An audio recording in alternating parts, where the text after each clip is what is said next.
Tonight, our story carries us deep into the Jordanian desert, to Petra, the lost city, where time is just another layer of red sand. But first, come in, step inside, leave the cold and the noise of the world outside. Let the library door close gently. You only hear that one safe click, the warmth of the fireplace and the candle's flickering light. The volume for this night is already waiting, bound in rough canvas, the colour of burnt earth. As we open it, you catch the scent of 1,000 years of silent history. We turn the title page, and our journey to the city carved for slumber begins now.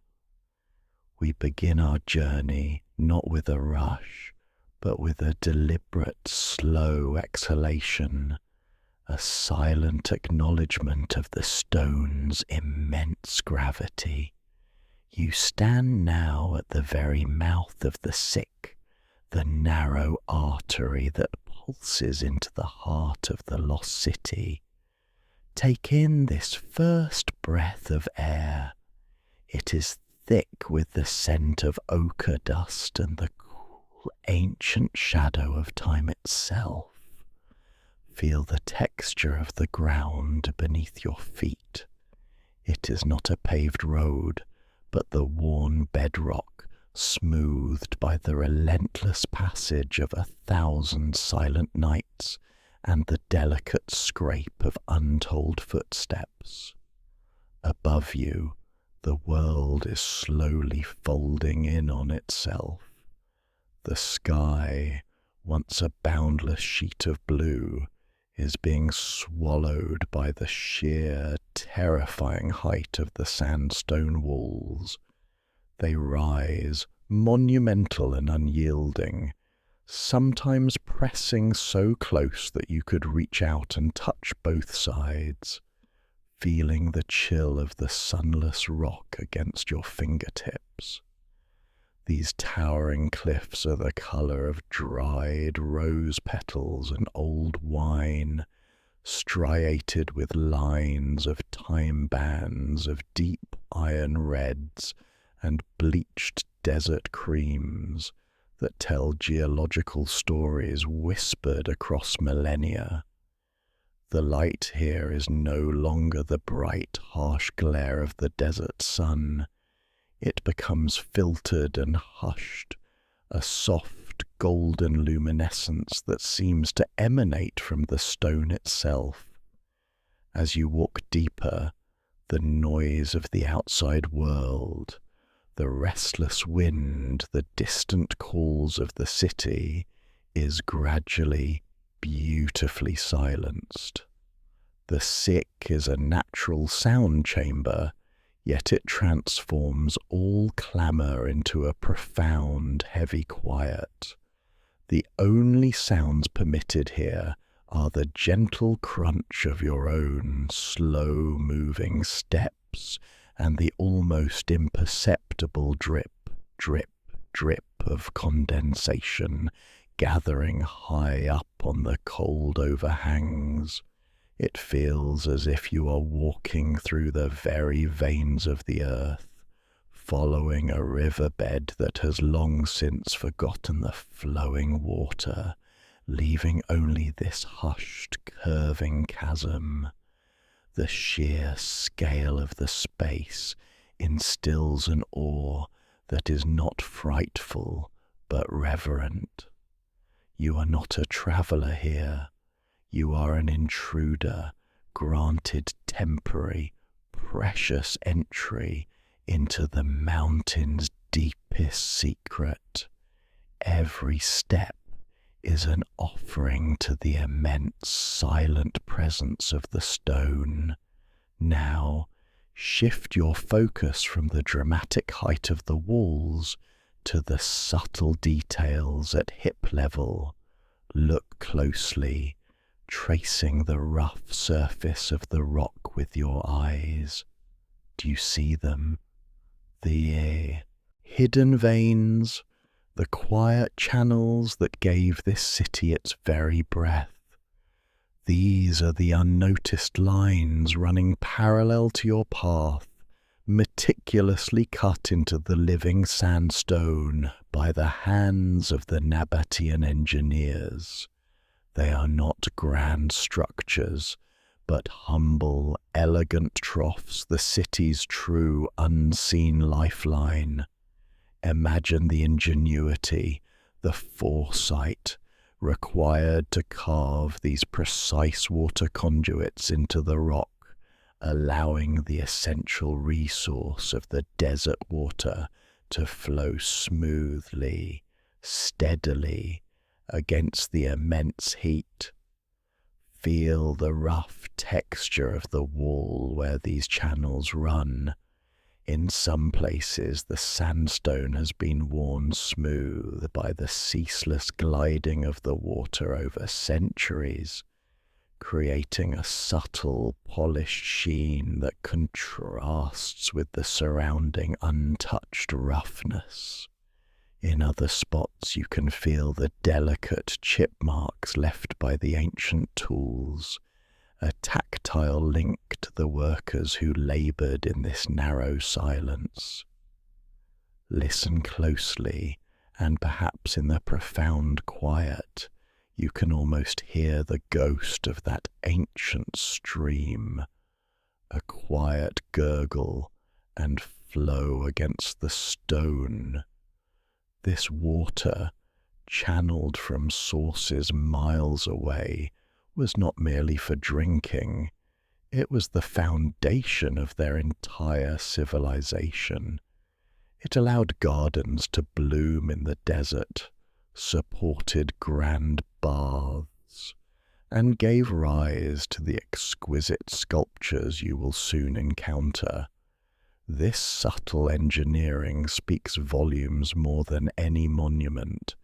It whispers of their deep respect for scarcity and their incredible mastery over nature's resistance. The channels are often covered with thin stone slabs, protecting the precious fluid from evaporation and impurities, a gentle protective shell over their most sacred possession. You are walking past the very arteries of life for 1,000 generations, completely silent now, but humming with the history of survival and ingenuity. Continue your slow progress. The sick has begun to curve, wrapping around itself like a closed fist, and the walls have reached their narrowest point. The light ahead is not a wall of sun, but a shimmering ethereal beacon, a luminescence unlike the filtered glow we've experienced so far. Hold your breath for just a moment, and then, as the passage takes one last gentle bend, the massive rock curtain is slowly, almost painfully drawn back.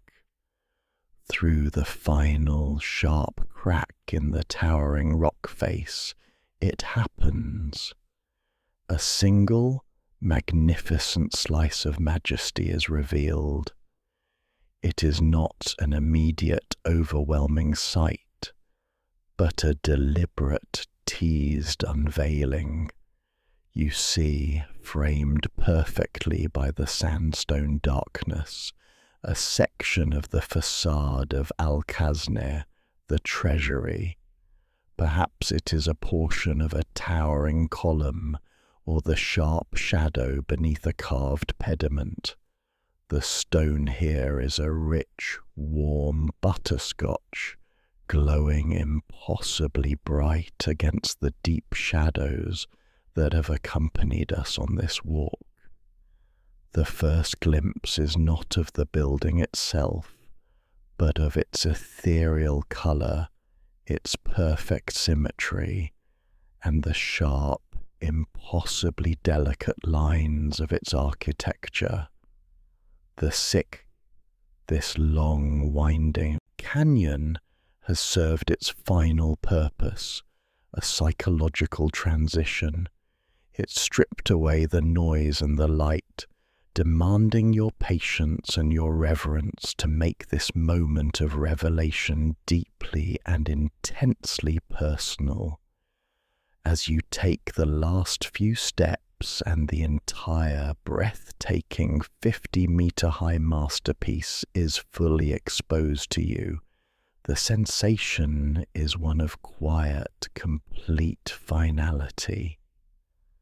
Al-Khazneh is not built.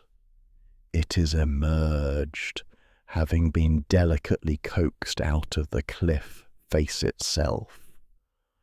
Feel the warmth of the sun that now touches your skin, a welcome contrast to the cool passage, and look upon the incredible detail, the intricate carvings of gods and eagles, the perfect Hellenistic columns that seem to stand guard over the city's deepest mysteries.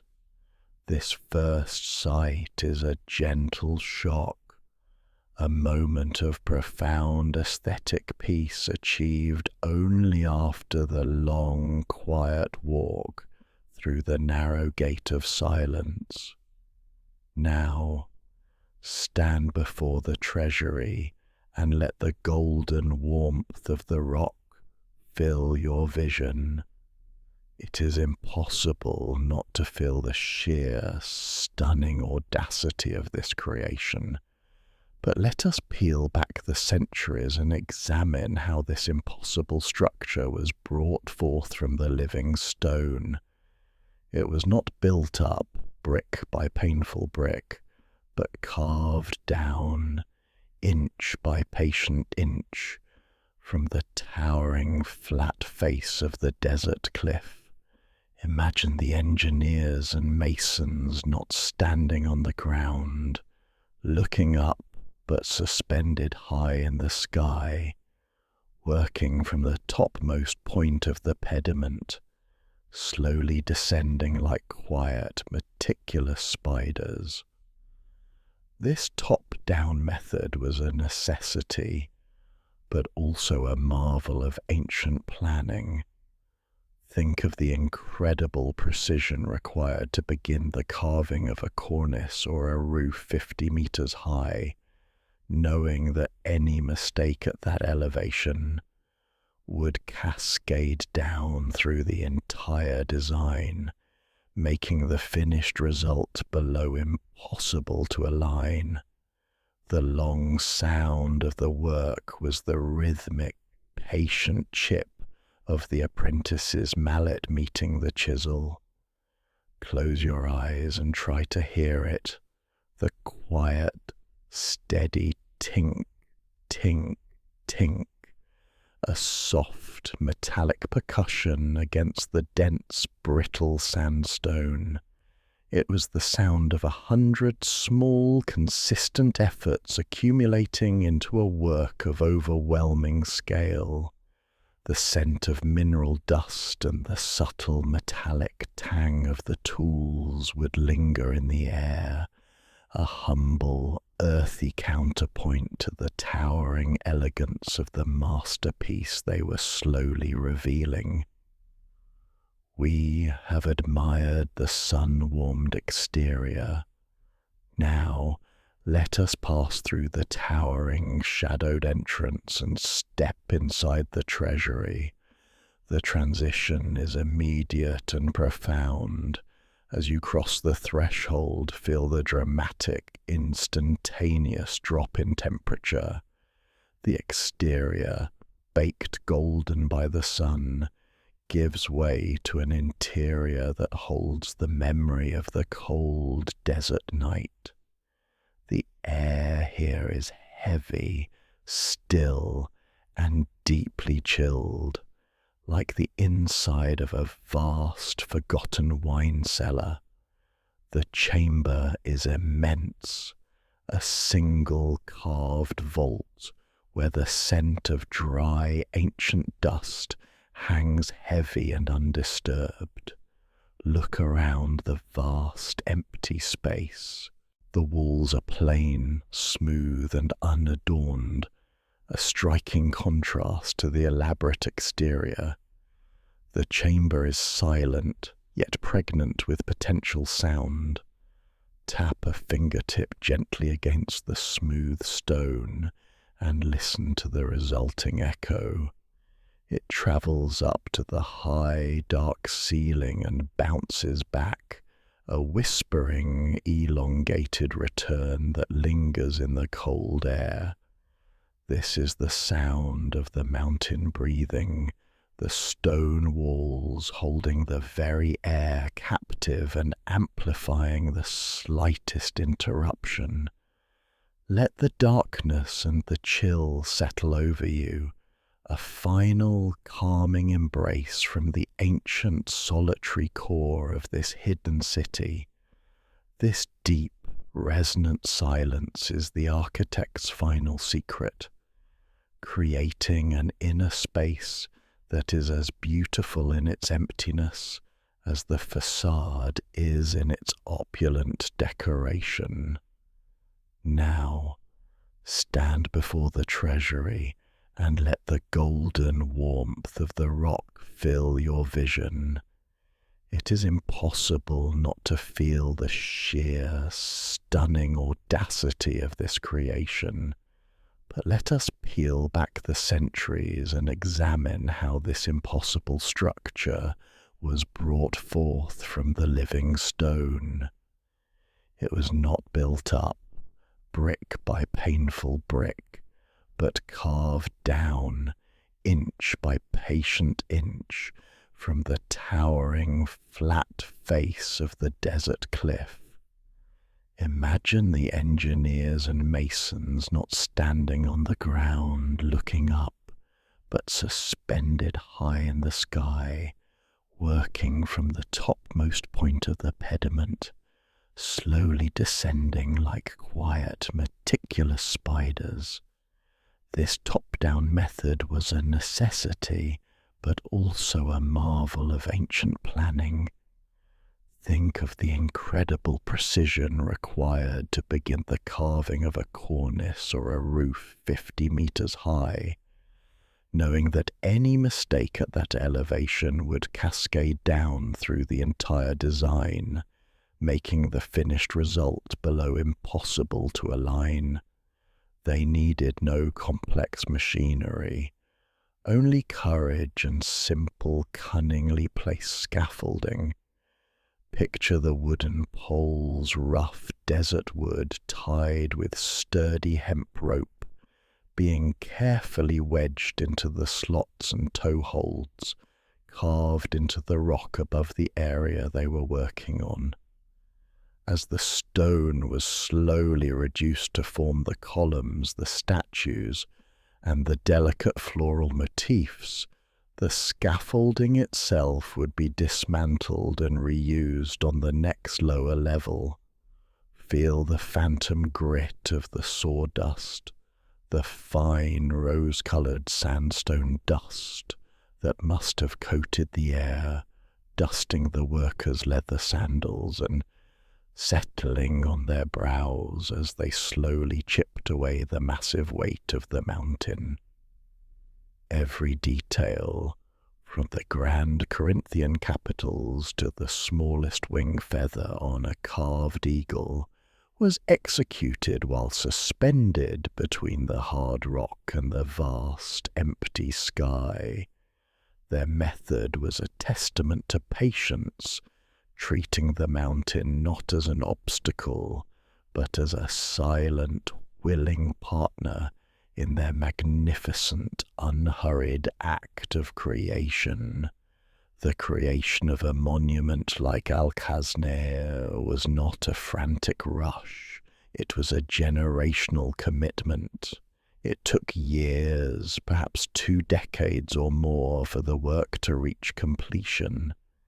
During this long, slow span of time, the dominant sound echoing through the sick was not music or chatter, but the rhythmic, patient chip of the apprentice's mallet meeting the chisel.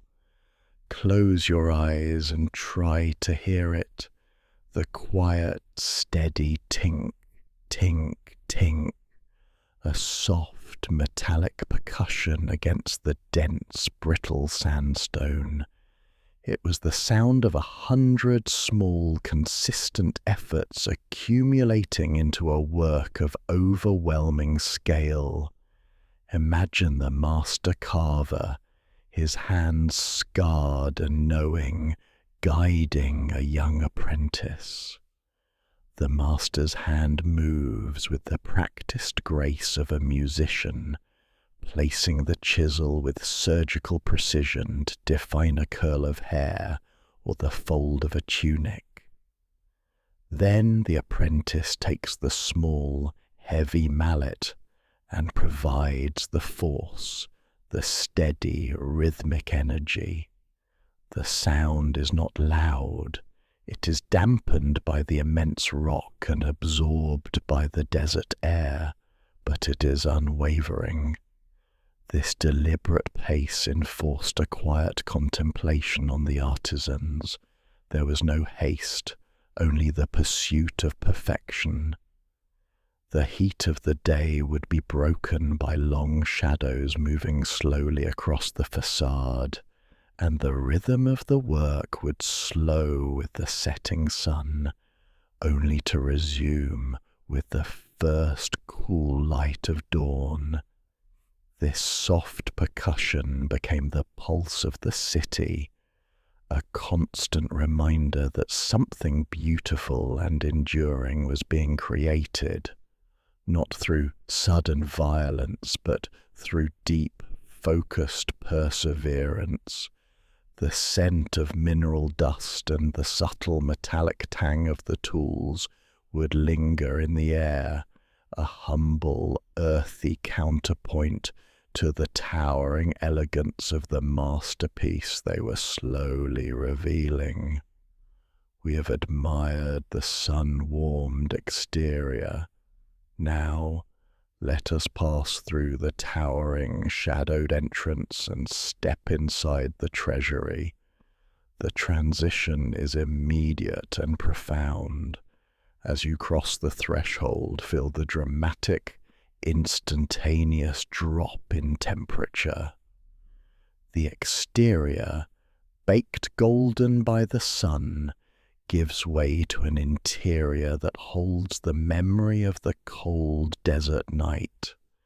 The air here is heavy, still, and deeply chilled, like the inside of a vast, forgotten wine cellar. This profound change is a physical reminder that you have truly stepped inside the mountain. The chamber is immense, a single carved vault where the scent of dry, ancient dust hangs heavy and undisturbed. Look around the vast, empty space. The walls are plain, smooth and unadorned, a striking contrast to the elaborate exterior. This simplicity only emphasizes the true scale of the carving. The chamber is silent, yet pregnant with potential sound. Tap a fingertip gently against the smooth stone and listen to the resulting echo. It doesn't dissipate quickly. It travels up to the high, dark ceiling and bounces back, a whispering, elongated return that lingers in the cold air. This magnificent chamber was not meant for constant use, but for ceremony, for contemplation, or perhaps for the silent rest of its honored dead. The coldness and the echo create a sense of profound isolation and sanctity. It is the sound of the mountain breathing, the stone walls holding the very air captive and amplifying the slightest interruption. Let the darkness and the chill settle over you, a final calming embrace from the ancient solitary core of this hidden city. This deep, resonant silence is the architect's final secret, creating an inner space that is as beautiful in its emptiness as the facade is in its opulent decoration. As the day's relentless heat finally surrendered to the cool, vast dome of the desert night, a deep, pervasive silence would descend upon the hidden city. The air up here, once you leave the confines of the Treasury and look up at the rim of the Sick, is cold and crystal clear, carrying the sharp, clean scent of cold stone and distant sagebrush. Above, the sky is a black velvet canvas, dusted with a million cold, unblinking stars. Imagine standing on the valley floor in the absolute darkness. There is no sound of running water, only the faint whistling sigh of the wind moving through the high carved cliffs. In the deepest quiet, the stones themselves seem to exhale the day's heat. This is the most intimate silence Petra offers when all human presence is subdued and only the elemental forces hold sway. It is a stillness so complete that you can almost feel the slow, subtle movements of the sand being carried by the air, a tiny, hushed scuff against the ancient rock. This profound night quiet was the world the Nabataeans knew best, where only the low, metallic jingle of an arriving caravan could break the spell. This sound, echoing softly through the canyon walls, was the pulse of prosperity, the sound of the city's continued life, a quiet symphony of trade and survival. We turn our attention now from the visible grandeur to the unseen, vital threads that wove this city into existence. The heart of any desert civilization is its water, and the Nabataeans were not merely users of water, they were its gentle, dedicated masters. Their true masterpiece lies beneath the dust and the stone, a sprawling, intricate network of clay pipes that sang a silent, crucial song to the thirsty city. Imagine this subterranean lacework, thousands of individual sections of terracotta pipe, moulded and fired, then painstakingly joined and laid beneath the ground. Feel the rough, porous texture of the clay. It is earthy and cool, an ideal vessel for the precious, life-giving flow. These pipes were not simple conduits, they were designed with subtle gradients, carrying water from distant springs and seasonal runoffs. This ensured a steady, almost meditative pace of travel that minimized leakage and pressure breaks. The sound this system produced was not a rushing torrent, but a continuous low whisper. If you press your ear to the ancient earth in the quiet of the morning, you might almost hear the ghost of that gentle hush, the water moving through the small enclosed space, a constant, low-frequency hum that was the city's true heartbeat. The Nabataeans understood that conservation was sacred, and these pipes, often carefully concealed, were their covenant with survival. This silent plumbing system ensured that every home, every bathhouse, and every monumental structure received its share, a shared bounty that fostered the prosperity that allowed the carving of the Treasury itself. The clay pipes represent the humble foundation upon which all the visible glory was built. The precision required to manufacture and lay these pipes in the rough, irregular terrain of the canyon walls speaks to the Nabataean devotion to permanence.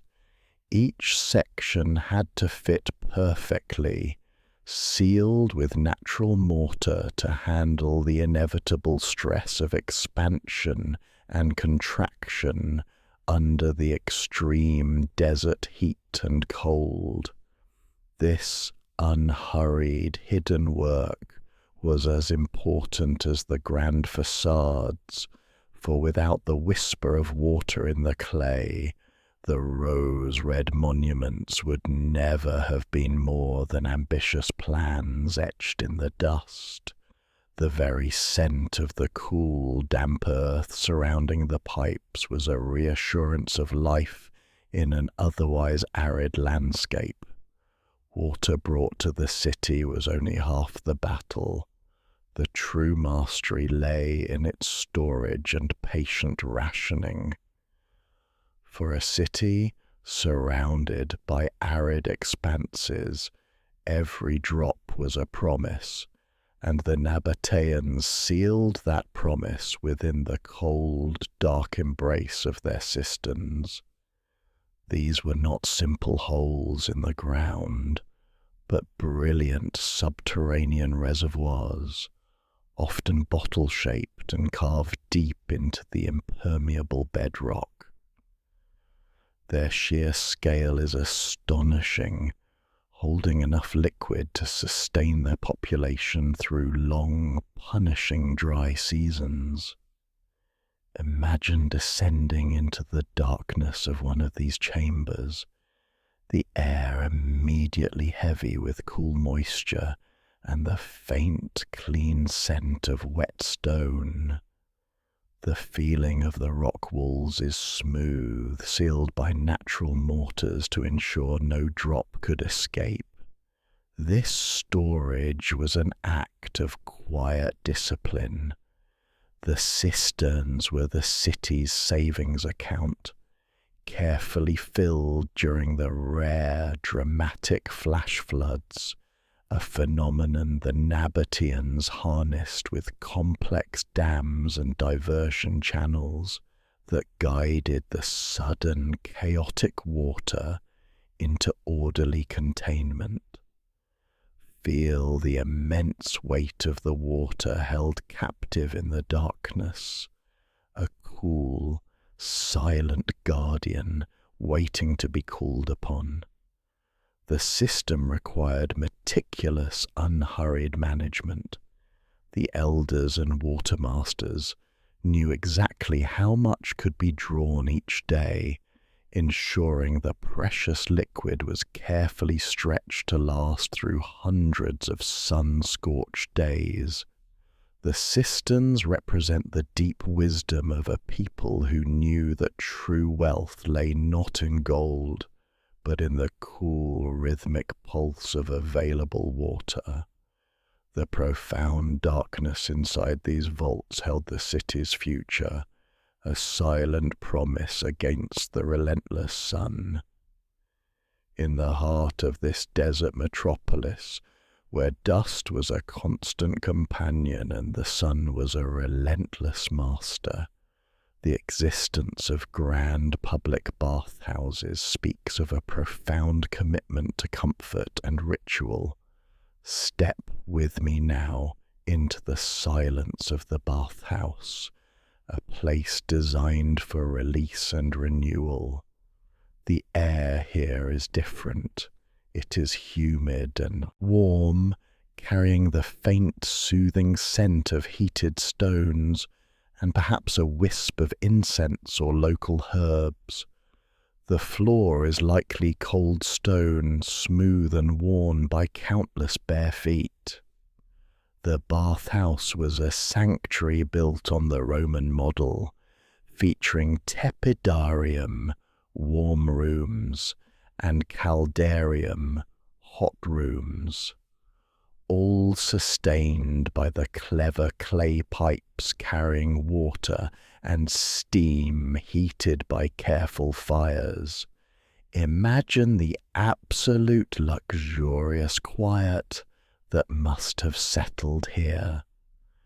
After a long day of work in the sun, the sounds of the outside world, the grinding of stone, the chatter of the market would be entirely muffled. The only auditory details would be the gentle, sloshing lap, lap, lap of water against the edges of the pool, and the low, comforting hiss of steam escaping the vents. Feel the relaxing weight leaving your shoulders as you sit on a smooth, warm bench. The ritual of cleaning was a meditation. The slow application of fragrant oils, the scraping away of the day's dust, the final immersive dip into the cool water. It was a space for reflection, for the soft murmuring of quiet conversation, and for the restoration of the soul, proving that even in the most unforgiving landscape, a civilized people could carve out a space for profound, unhurried peace.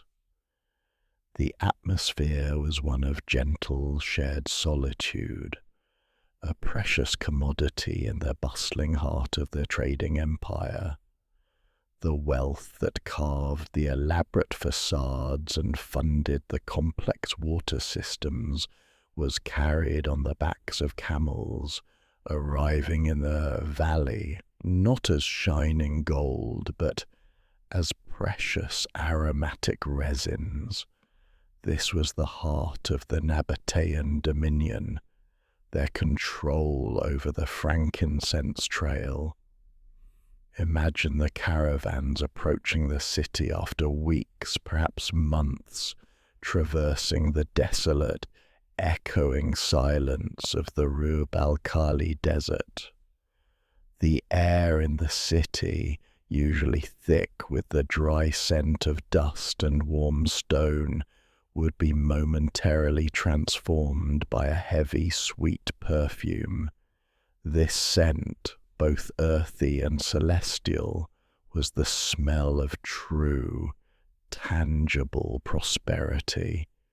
Close your eyes and let the aroma settle over you. The rich, citrusy sharpness of frankincense, harvested from the hardy trees of southern Arabia, used in every temple and sacred rite from the Mediterranean to Mesopotamia. Intermingled with this, the deep, balsamic sweetness of myrrh, a scent often associated with burial and healing, lending a darker, more complex note to the air. Feel the texture of these materials in your mind. The frankincense resin, cold and amber-coloured, easily crumbled. The myrrh, darker, sticking slightly to the warm skin. The trade was managed with a characteristic Nabataean quiet efficiency.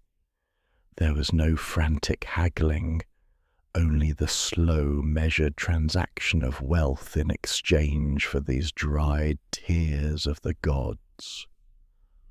The caravans, heavy with these fragrant treasures, were guided gently into the fortified inner courts, and the exchange was conducted under the cool, watchful eye of the city's accountants. Every whisper of the Frankincense trail spoke of the vast, silent influence of Petra, a city whose power was measured not in swords, but in the slow, luxurious burn of ritual perfumes. The scent itself was a form of silent wealth, a constant reminder of their dominance over the supply of the sacred. The caravans brought more than just incense.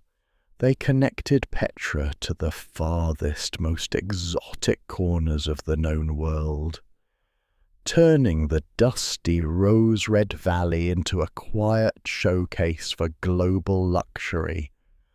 Among the most precious goods to pass through was the silk from the distant, fabled lands of China and India. Picture the slow, deliberate unloading of the bales in the shaded central market. While the sunlight outside is harsh, here the air is soft, and the goods are handled with an unhurried, profound reverence. Listen closely for the unique sound of the material, the delicate, continuous rustle of silk as it is carefully unfurled for inspection. It is a sound of immense fragility and wealth, a subtle shush that speaks of thousands of miles travelled. Now, focus on the sensory detail of the fabric itself. Feel the texture of the silk, smooth, cool, and almost weightless against the rough, sun-drenched skin of the merchants. It contrasts beautifully with the coarse wool and linen typically worn in the desert. Imagine the vibrant, impossible colours being revealed in the shadows. Deep imperial blues dyed with indigo, startling crimsons achieved with rare insects, and shimmering golds woven with threads so fine they seem liquid. These textiles, folded tightly for the journey, now spill out like captured light, bringing the visual spectacle of the East to the dry silence of the Nabataean world. This soft, rich flow of silk reminds us that Petra was a crossroads, where the quiet power of the desert met the mesmerizing elegance of the distant, ancient world. As the day's relentless heat finally surrendered to the cool, vast dome of the desert night, a deep, pervasive silence would descend upon the hidden city. Only one figure remained truly awake and listening, the watchman, posted high on the ridge overlooking the sick entrance.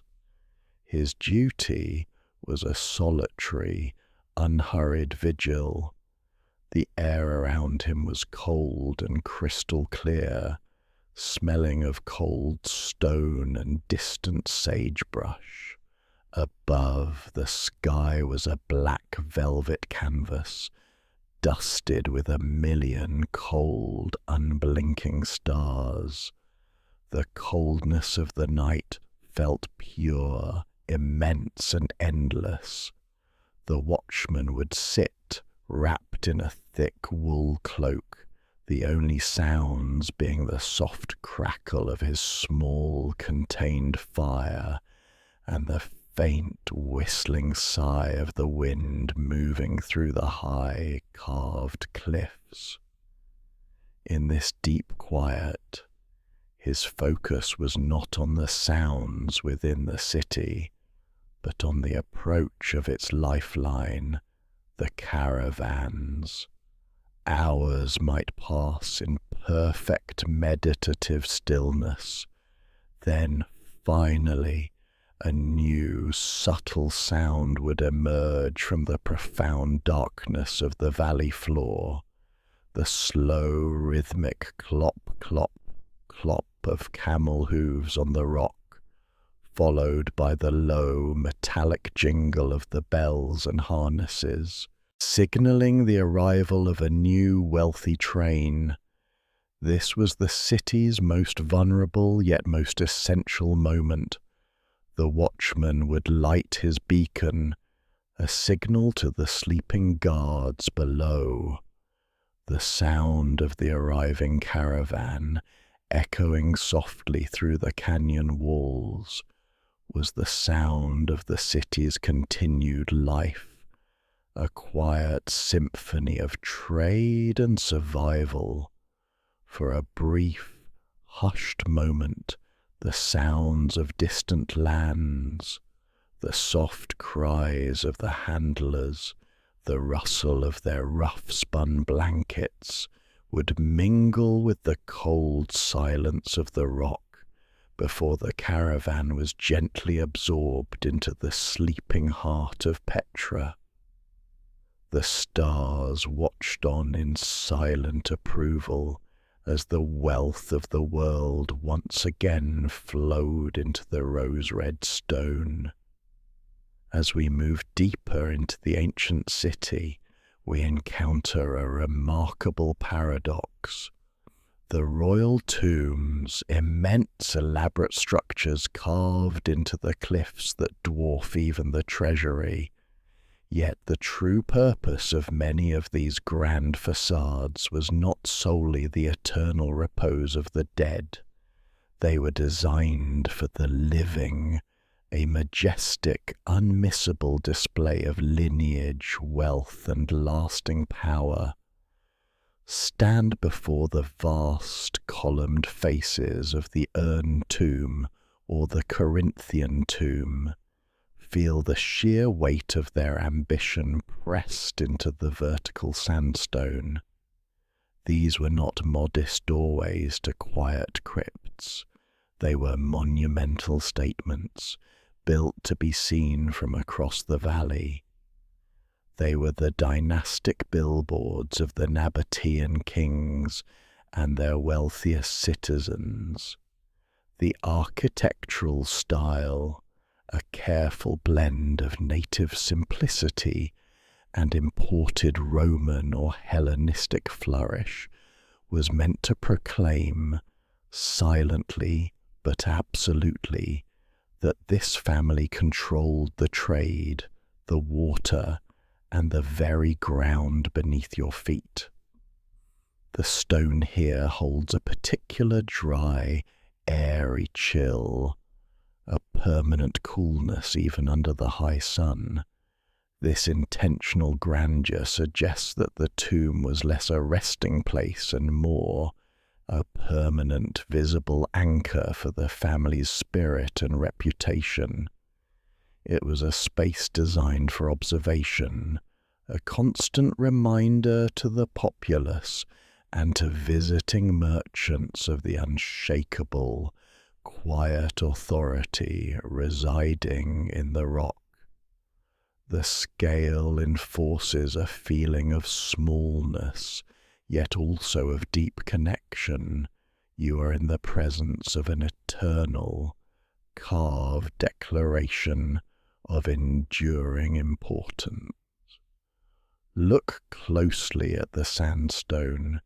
It is layered with hues of deep red and pale gold, revealing the geological stories that underpin this grand display of human power. The profound link between the living and the dead in Nabataean culture is perhaps best understood by an extraordinary, beautiful tradition, the annual ceremonial banquet. These tombs were not sealed forever. They were spaces meant for reunion and celebration. Imagine the large, often simple, chambers carved directly behind the grand facades.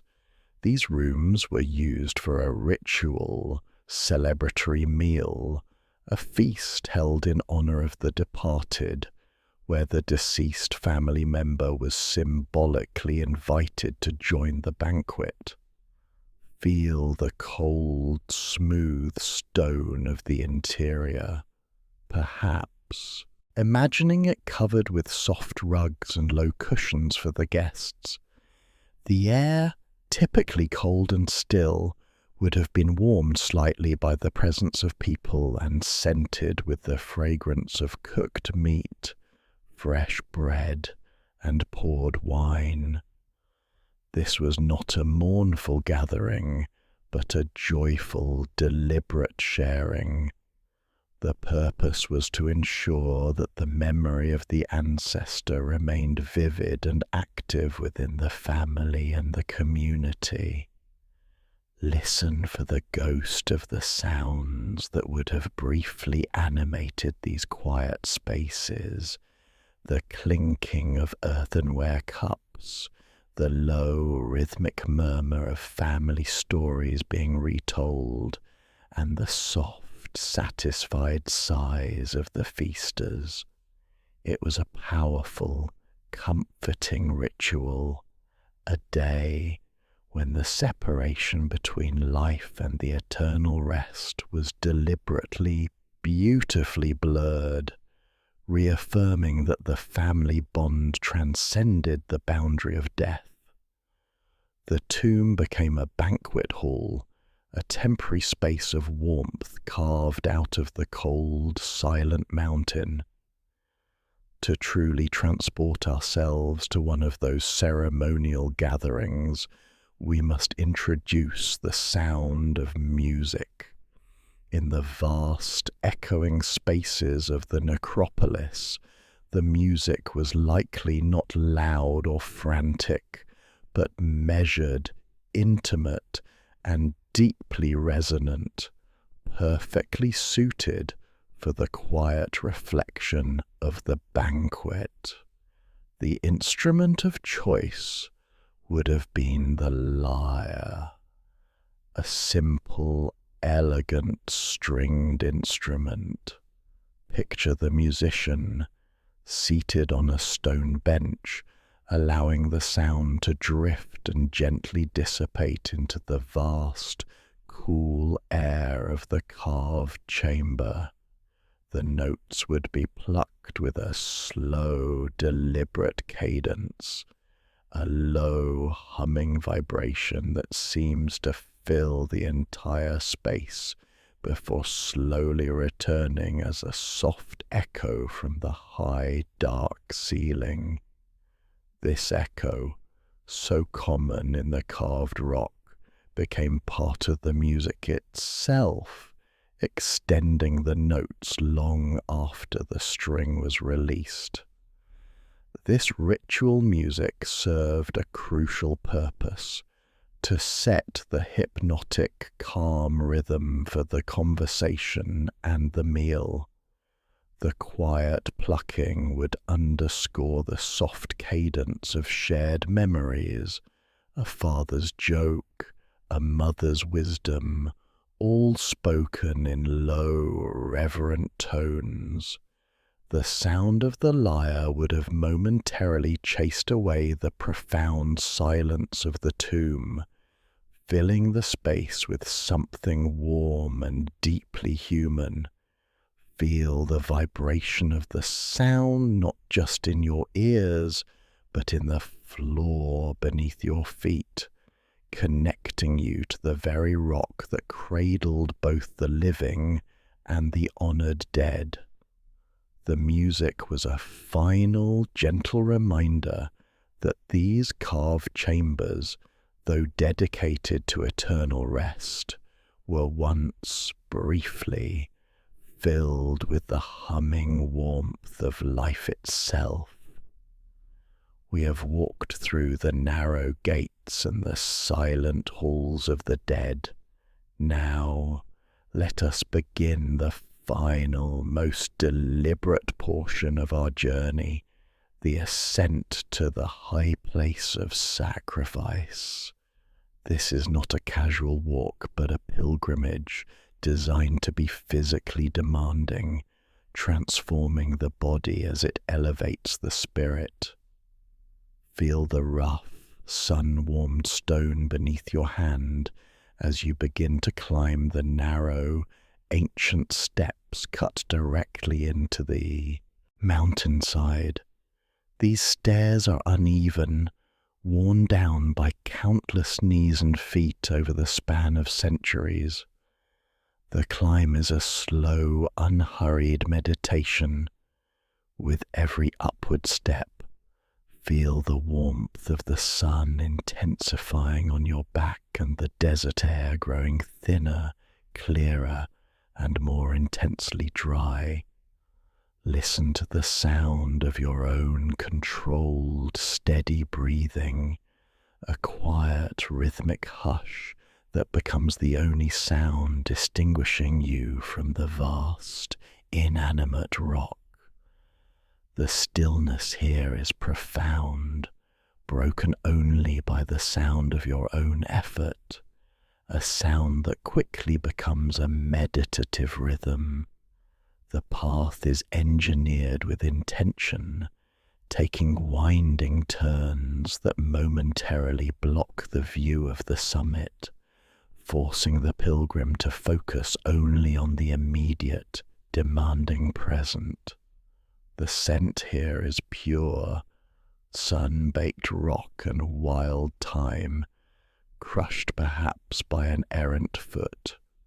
The sheer effort of the climb is a deliberate part of the ritual, a quiet, physical emptying designed to prepare the mind for the sacred revelations awaiting at the peak.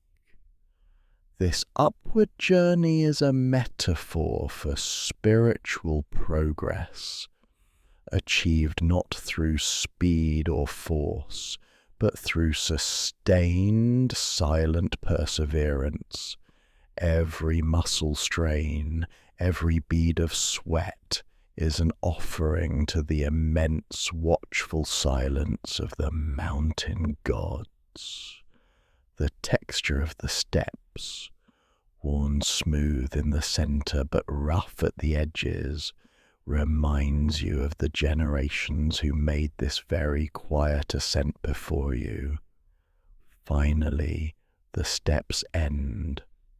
You emerge onto a flat, windswept plateau, and the world below is instantly and profoundly transformed.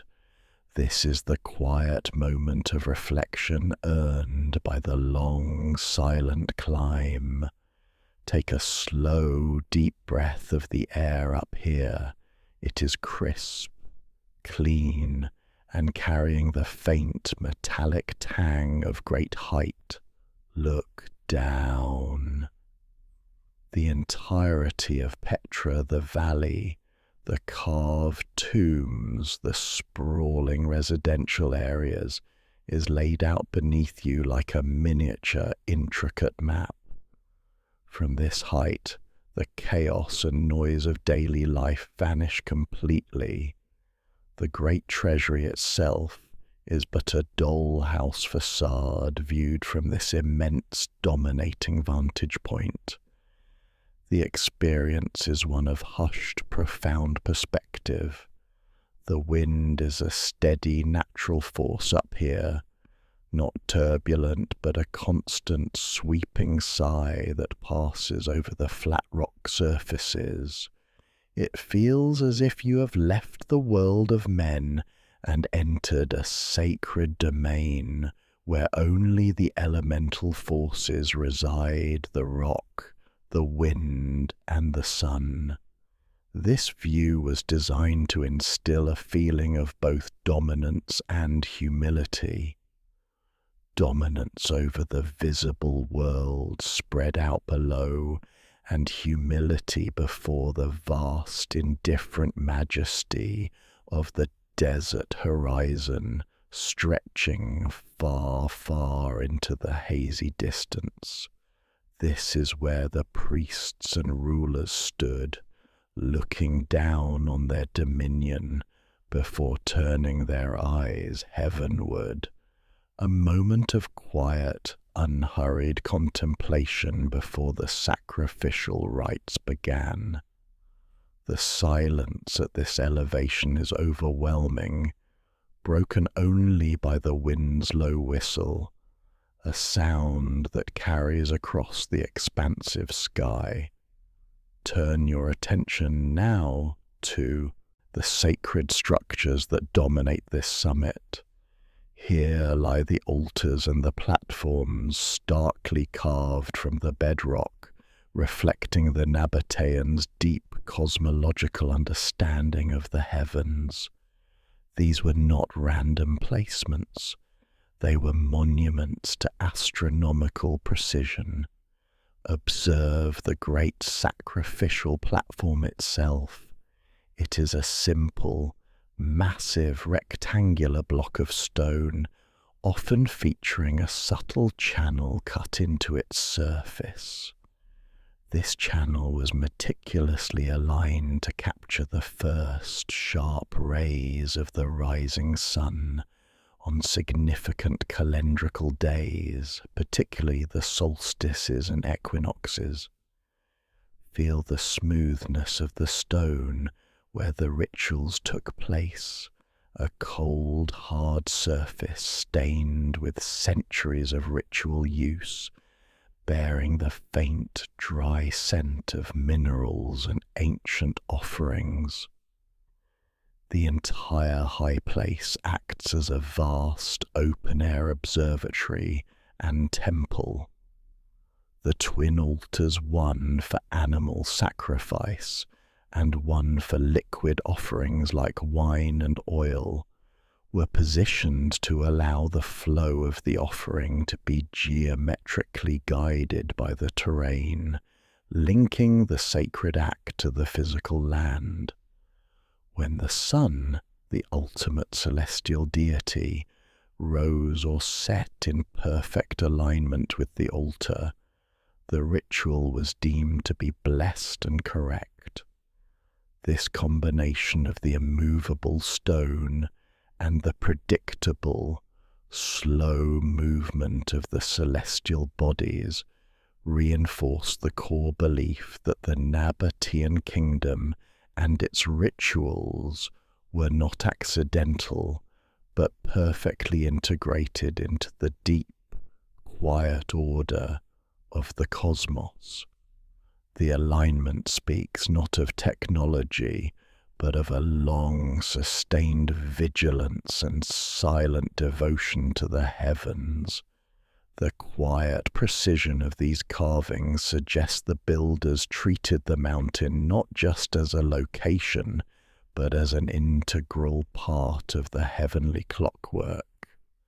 Having descended from the high place, we now embark upon our final, most secluded pilgrimage, the dedicated trek to Deir, the Monastery. This journey is an ascent that demands true commitment, far removed from the easily accessible wonders of the main city. It is a path of absolute remoteness and silence. The ascent is long and winding, consisting of more than 800 carved steps, each one a unique, challenging piece of the mountain.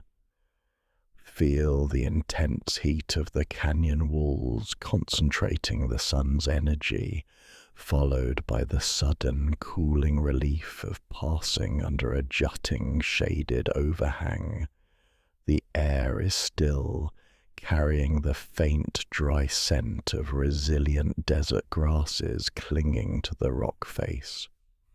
As you climb higher, the sounds of the valley below, the few tourist voices, the distant calls, are increasingly muffled, replaced by a deep, resonant quiet that settles into your chest.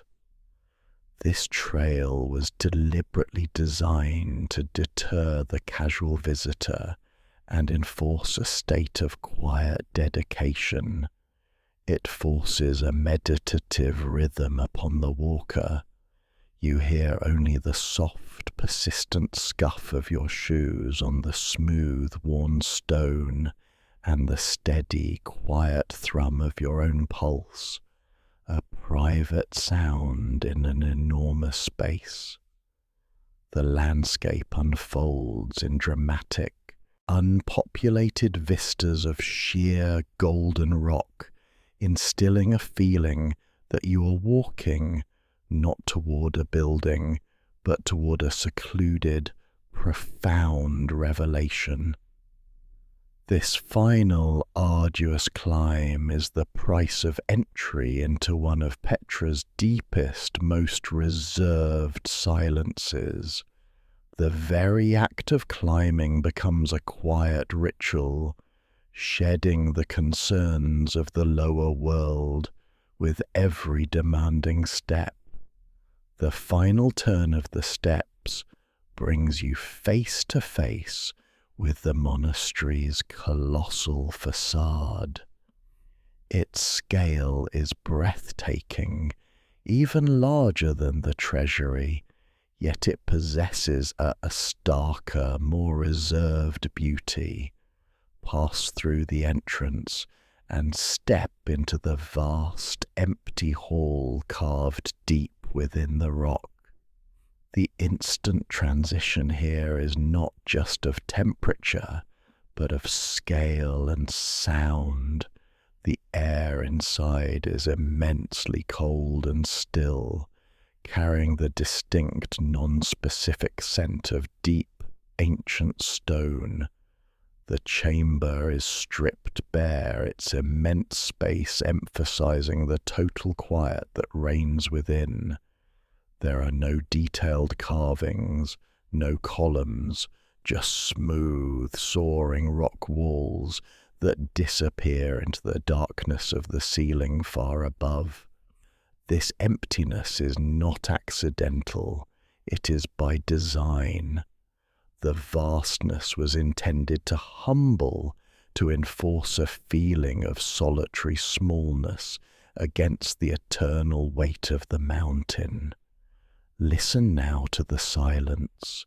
It is not an absence of sound, but a heavy, profound presence. If you whisper a single soft word, it is immediately absorbed by the immense space, yet also returns to you, elongated and diffused as a ghostly, slow echo.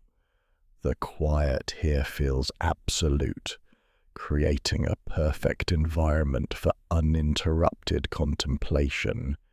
It is the sound of the mountain holding its breath, a vast, silent repository for thoughts too large for the noisy world.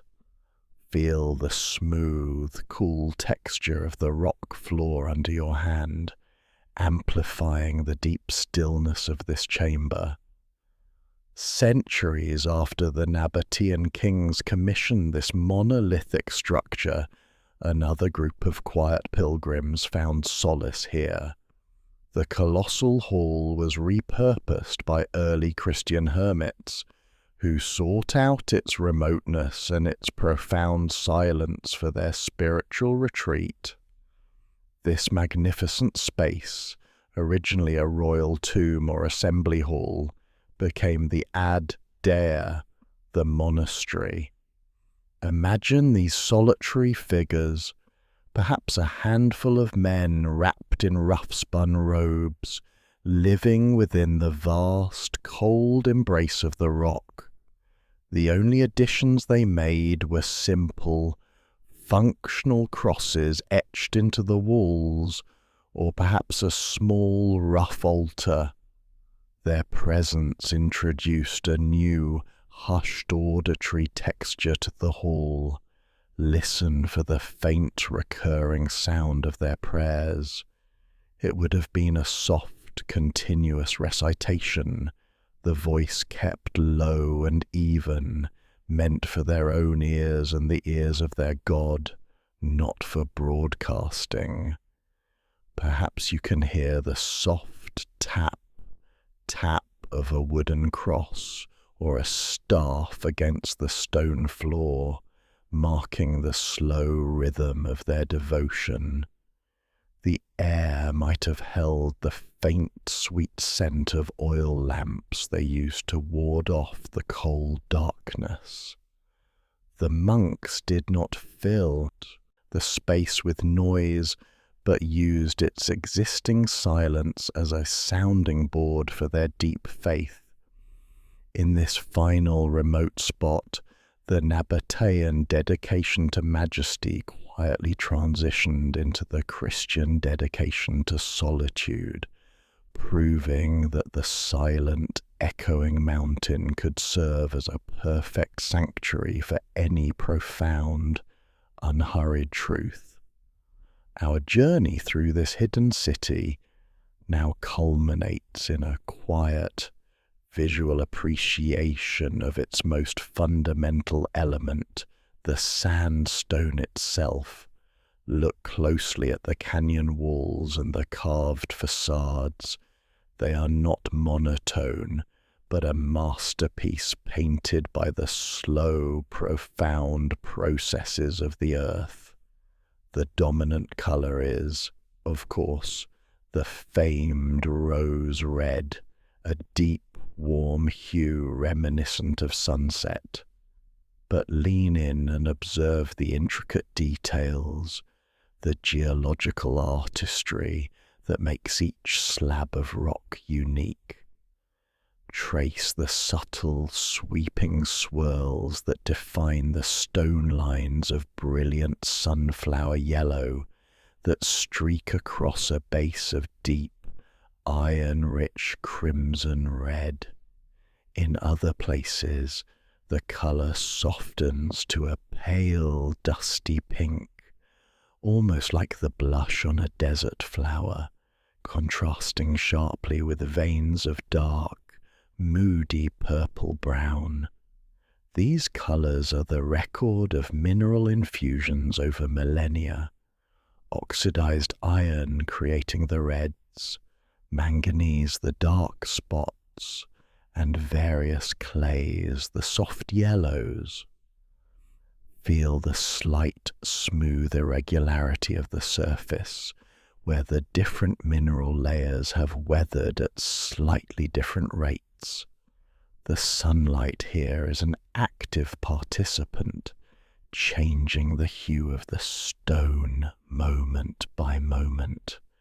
Under the midday glare, the colours sharpen to a brilliant clarity, but in the long, quiet shadows of late afternoon, they deepen and warm, bathing the entire valley in a soft, hypnotic amber light.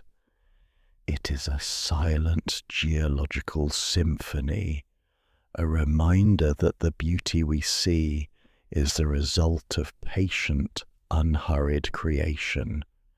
Consider the sheer time scale represented by a single streak of yellow clay. Each colour is a chapter of Earth's slow, uninterrupted history, whispered into the rock. While the stone appears eternal, its existence is a constant, slow conversation with the relentless forces of the desert. The long survival of the city's carved artistry is a testament to the stone's resilience, but also to the unwavering patience of erosion. The main agents of this change are the wind and the fine sand. Imagine the vast, unseen current of the desert wind, not a roar, but a continuous whispering rush carrying microscopic grains of sandstone. These grains act like tiny, unhurried chisels, constantly, delicately polishing and reshaping the surfaces of the facades. Listen closely, and you might hear the ghost of this process, the faint, hushing scrape of the sand moving along the rock face, a sound so subtle it is almost part of the silence itself. This erosion is responsible for the softening of the edges, The crisp, sharp lines left by the Nabataean chisels 10,000 quiet mornings ago have been gently rounded, the sharp corners becoming soft, flowing curves. Feel the surface of a column where the carving should be sharp. It is now velvety and smooth, a testament to the unhurried passage of time. The desert does not destroy with violence. It refines with soft, persistent patience, slowly wearing down the arrogance of human creation and reminding us that all things, even stone monuments, yield to the quiet insistence of nature. Even the hardest granite would succumb to this gentle, eternal persistence, given the constant wind and the inevitable touch of time. How is it that the intricate, delicate carvings on the Treasury and the tombs have survived for 2,000 silent years? The secret lies in the very nature of the environment itself, the profound, stabilizing dryness of the desert air. The air in Petra is a natural preservative. Feel its crisp, low moisture texture against your skin. This aridity is the silent guardian of the ancient art. Unlike humid environments where water penetrates and weakens stone through freezing and thawing cycles, or encourages the growth of damaging lichens, the air here keeps the pores of the sandstone clean and dry. This lack of moisture arrests the chemical and biological processes of decay. The scent of the air is pure mineral dust, completely devoid of the musty, damp smell of rapid decay. The colors remain vibrant because the chemical bonds within the stone are undisturbed. Even the most delicate reliefs, a floral garland, the soft drape of a carved tunic remain discernible because the lack of water prevents the rock from crumbling from within. The dry air is the final invisible architect of preservation, creating a perfect, unhurried stasis. It is the silent covenant between the desert and the city, ensuring that the whispers of the Nabataeans will continue to linger in the cold, clear space they carved for eternity. All empires rise and eventually quietly recede. For Petra, the beginning of the end was not marked by a sudden invasion, but by a slow economic whisper, the gradual silent shifting of trade routes. The city's incredible wealth was built on its strategic control of the overland spice and incense trade, but the world was changing. Imagine the Nabataean merchants sitting in their cool carved halls, receiving news that was not urgent, but insidious. Slower than the wind, word travelled that Roman maritime technology was improving. The new sea lanes from India and Arabia, sailing straight up the Red Sea, were proving to be faster, safer, and ultimately more cost-effective than the arduous desert crossing. Listen for the change in the city's pulse. Instead of the rhythmic clop, clop, clop of incoming caravans, there was a growing, empty silence. The air, once heavy with the sweet aroma of frankincense and the fine rustle of silk, began to carry only the dry, familiar scent of dust and warm stone. The revenue from the customs houses, The lifeblood of the city's maintenance and ingenuity began to dwindle, not with a crash, but with a slow, consistent leakage. The vast cisterns still filled with water, but the wealth to keep the city fully staffed and vibrant was silently evaporating. Petra was not defeated. It was bypassed. A monumental theatre where the audience had quietly moved on to another show. This was the first, most painful silence, the silence of unfulfilled expectation. The sheer, cold weight of this economic reality settled into the carved halls, heavier than any stone. If the slow loss of trade was a long, sad whisper, the earthquake of 363 AD was the final, sudden blow, a moment of terrestrial violence that fractured the city's heart and spirit. Imagine the deep, subterranean rumble, not like thunder, but a sound that seems to come from within the stone itself, a vast guttural growl of the mountain turning on its children. The ground does not merely shake, it undulates, a frightening rhythmic motion that lasts for terrifying, unhurried seconds.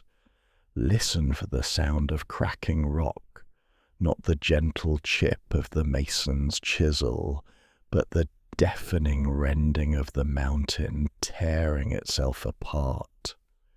Feel the immediate, sickening devastation. The ornate facades carved with such patience might have survived, but the vital infrastructure did not. The complex network of clay pipes and dams that channeled the water, the city's true lifeblood, was shattered. Massive stone blocks fell, blocking the sick and crushing essential channels. The fear that followed was as destructive as the tremor itself. It was the crushing realization that their mastery over water, their great achievement, had been undone by a force they could neither control nor predict. The city was left not just damaged, but functionally crippled, its quiet mastery irrevocably broken. The silence that followed the quake was heavy with dust, fear, and the sound of trickling water escaping into the earth. The air, thick with pulverized sandstone, was almost unbreathable, marking the moment the mountain decided its own destiny. In the wake of the great tremor and the continued economic decline, the fate of Petra was sealed. The final chapter was not a grand exodus, but a quiet, sorrowful emigration, the slow, gentle departure of the remaining families.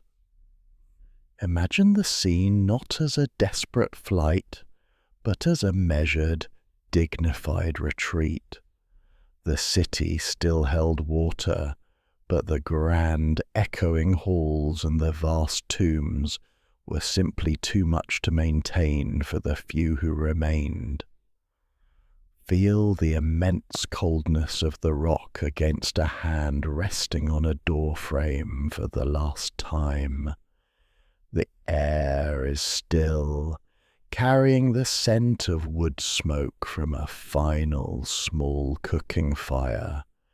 Listen for the final, soft sounds of farewell, the quiet words spoken to the unblinking, carved eyes of the ancestors in the royal tombs, the soft click of a latch on a door that will not be opened again. The families packed only what was essential and portable, leaving the monumental carvings, the treasuries, the monasteries, the altar to their silent eternal rest.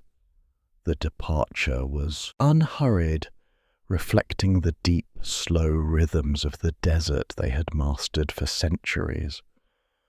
One by one, the footsteps faded, until the only residents left were the scorpions, the eagles, and the persistent wind. The silence of the city was now complete, a final, profound hush that lasted for over 1,000 long, forgotten years, leaving the incredible facades to stand as beautiful, mute witnesses to a lost, glorious era. For centuries, the spectacular ruins of Petra remained hidden from the wider world, not by accident, but by a deliberate, quiet guardianship. After the last families departed and the tremors subsided, the vast, echoing canyons became the exclusive domain of the local Bedouin tribes. For them, the city was not a lost wonder, but simply their ancestral land, a sacred, familiar landscape. The secret of the Forgotten Valley was kept not through force, but through a profound, intrinsic respect for privacy and territory. Feel the texture of this long, quiet period. The vast, empty facades of Al-Khazneh and Deir stood as silent, imposing backdrops to their daily lives. The air carried the constant scent of goat hair, cooking spices, and sagebrush, entirely undisturbed by the intrusion of outside curiosity. The Nabataean carvings, the steps and the cisterns were simply incorporated into their routine. The tombs became shelters for their herds, the paths their routes to grazing land. Listen for the sounds of this private world, the gentle bleating of goats, the flickering crackle of a small desert fire, and the low rhythmic chanting of their evening prayers echoing softly through the deep canyons. The Bedouins understood the sick as a gate, and they were the unhurried, silent keepers of the keys. The knowledge of the city's location was passed down not through written texts, but through quiet, spoken tradition, a shared whisper kept within the family and the tribe, ensuring that the ancient stones maintained their long, uninterrupted silence. The long silence was finally, meticulously broken in the year 1812 by a man whose success rested entirely upon his capacity for silent observation and deception. This was Johann Ludwig Burckhardt, a Swiss explorer whose journey into the Forbidden Valley was itself a masterpiece of unhurried, calculated risk. Burckhardt understood that simply asking about a lost city would lead to immediate suspicion and denial. He adopted a new identity, one that would make his interest in the remote region seem natural and pious. He travelled as a Muslim scholar from India, calling himself Sheikh Ibrahim ibn Abdullah. Imagine the quiet tension of this deception. He dressed in simple, appropriate robes, spoke Arabic fluently, and meticulously followed the Islamic rites. Feel the weight of his disguise, the rough, hot wool of his garments, the intense focus required to maintain his false persona under the watchful eyes of his local guides. His ultimate ruse was a feigned desire to sacrifice a goat at a holy site, located near a spring in the Wadi Musa Valley, a site that he knew from his research was the area of the lost city. When he finally walked the narrow curving path of the sick, his external composure was absolute, but his inner world must have been a tumult of silent realization. The first glimpse of the Treasury through the crack in the rock must have been a profound private shock, instantly justifying his long, dangerous journey. He was allowed only a brief, unhurried look before performing his sacrifice and departing. His was a silent, solitary triumph, the rediscovery of a lost world achieved entirely by listening and pretending, bringing Petra's existence back into the global consciousness with a single, respectful whisper. Today, Petra belongs once more to the world, but the long history of silence and reverence has subtly shaped its modern experience. The constant flow of daytime visitors brings noise, but a unique effort has been made to restore the respectful quiet through the introduction of night tourism. Imagine returning to the sick and the Treasury after the sun has set and the last daytime crowds have departed. The air is now deeply cool and profoundly still, carrying the sweet, clean scent of the cold rock. The noise of chatter and cameras is gone, replaced by a new, hushed auditory experience. The path is not lit by harsh electric lights, but by thousands of small, flickering candles placed along the ground, casting a warm, soft, hypnotic glow upon the canyon walls. Listen for the only sounds permitted now, the soft collective hush of the small, respectful groups, and the quiet, gentle music of a single Bedouin flute played near the Treasury facade. This ritual lighting restores the sense of awe and solitude that Burckhardt experienced centuries ago. The candlelight dances on the carved columns, bringing out the rose-red colour in new, deep shadows, and returning the monument to a contemplative, meditative stillness. This shared, intentional quiet, enjoyed by visitors from across the globe, is the city's final evolution, the transformation from a forgotten tomb into a global sanctuary, where silence is not an absence but the most cherished sound of all.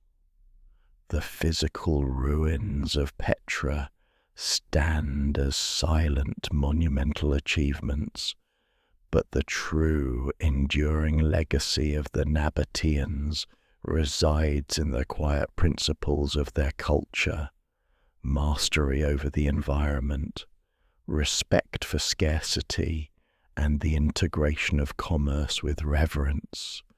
Imagine the desert itself as their greatest teacher. It taught them the essential lesson of patience and perseverance.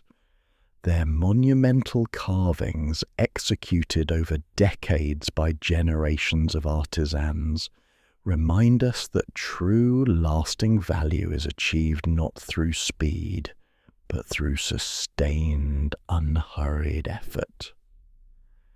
Feel the weight of this idea, a culture that measured success in the slow, rhythmic chip, chip, chip of a mallet rather than the quick, ephemeral flash of profit.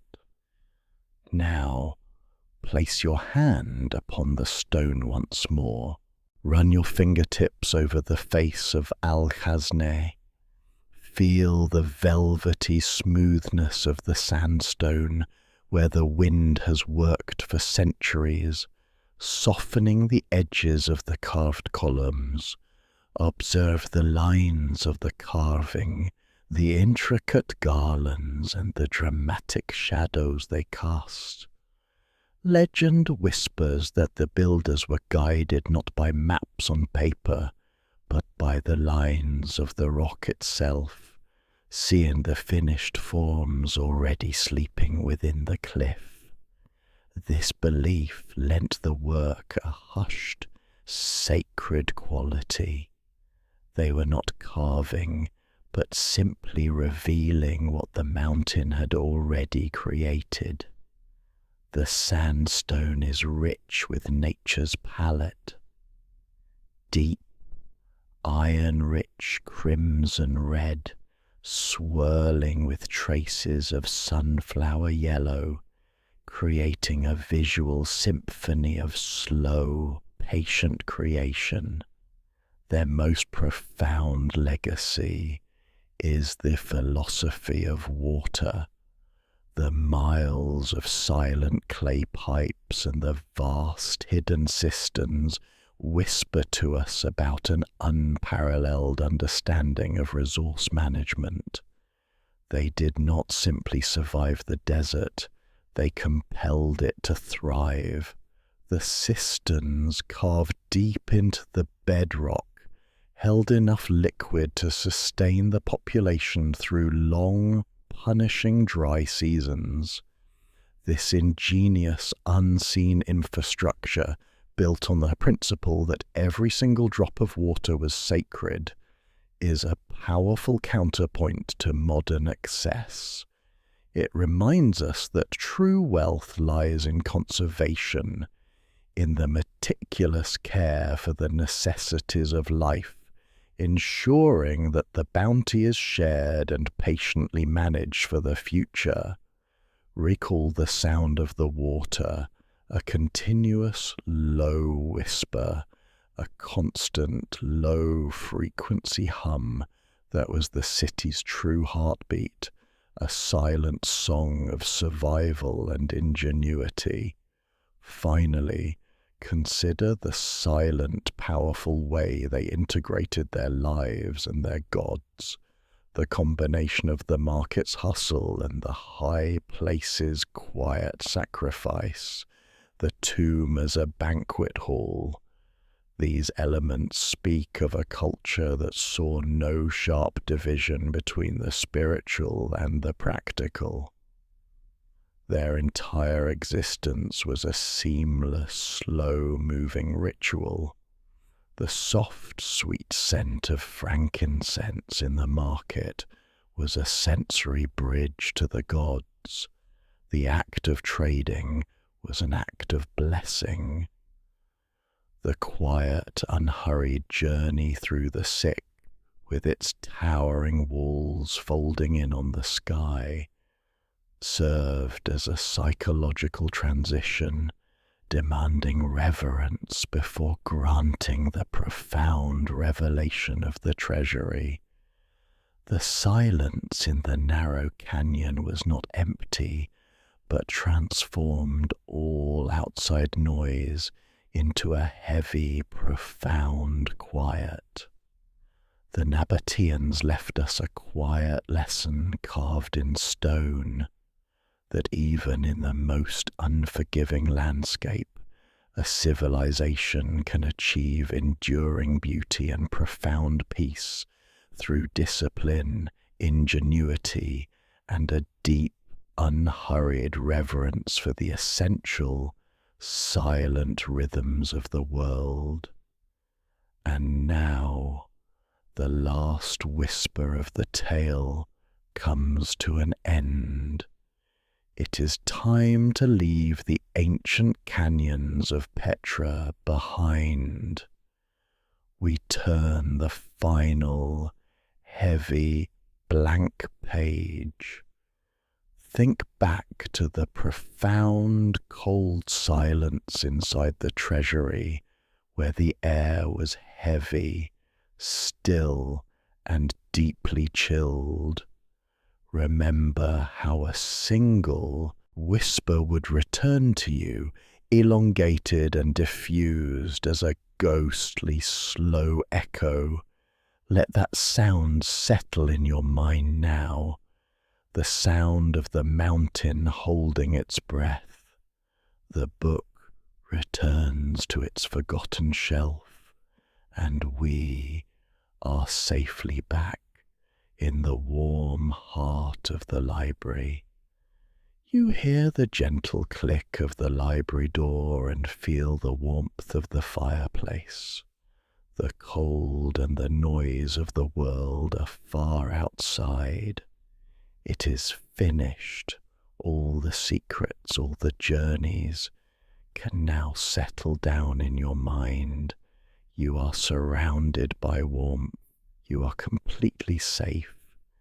The outside world cannot reach you here. If you feel you wish to stay, if you wish to return to this quiet, safe place tomorrow night, leave behind a small trace, a silent whisper of subscription, so we will know to keep a candle lit for you. And now, think of nothing at all, just sleep. My dear listener, sleep soundly. Good night.